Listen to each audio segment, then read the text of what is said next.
Bonjour, je m'appelle Ariane Bois et je suis très heureuse de vous présenter mon 9e roman, Ce pays qu'on appelle vivre.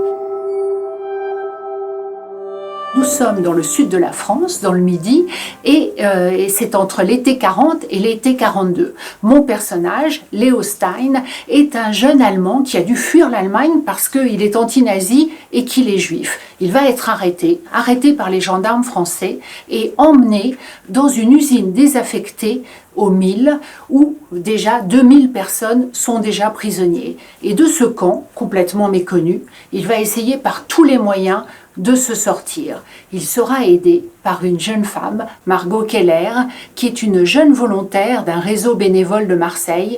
Et à deux, alors que l'étau se resserre, alors que les déportations s'annoncent, ils vont tout tenter pour essayer de retrouver la liberté, de sauver des enfants et de rejoindre la résistance. C'est un roman sur l'engagement, sur l'amour, sur la résistance, qui dévoile finalement un pan méconnu de l'histoire de la Seconde Guerre mondiale. Comme dans Le Gardien de nos frères et Le monde d'Anna, je m'intéresse à la Seconde Guerre mondiale et à des aspects méconnus de cette période que l'on croit pourtant très maîtrisée. Je raconte une histoire qui se passe dans le Sud, en zone libre, c'est-à-dire sans Allemands, où il y eut des camps de concentration, où des hommes, des femmes, des enfants furent internés et déportés parce qu'ils étaient juifs. Mes deux personnages, Léo et Margot, vont tout tenter pour essayer de sauver les enfants et pour rejoindre la résistance. C'est donc une histoire de courage, d'engagement, de jeunesse contre la barbarie, de lutte contre l'arbitraire et des idéologies dangereuses.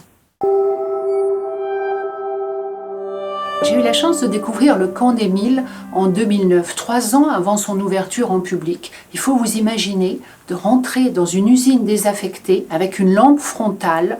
Vous êtes dans des couloirs absolument sombres. Vous découvrez des graffitis ici, des fresques là, des couloirs désertés. On sent la désolation, le dénuement, la promiscuité.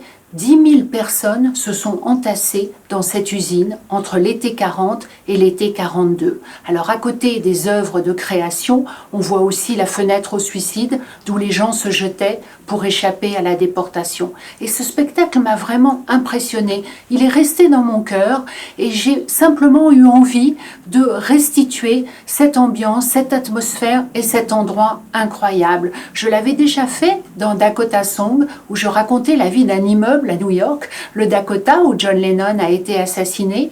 Ici aussi, le camp des Milles est un personnage à part entière de mon histoire et révèle pour la première fois dans un roman un camp oublié de tous qui renaît grâce à la littérature.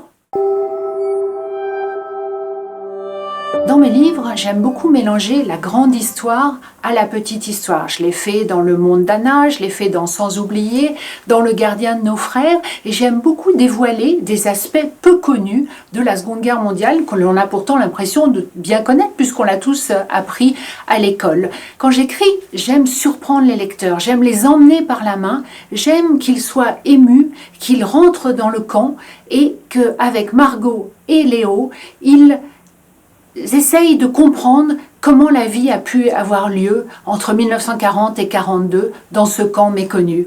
Le roman, finalement, il touche au cœur.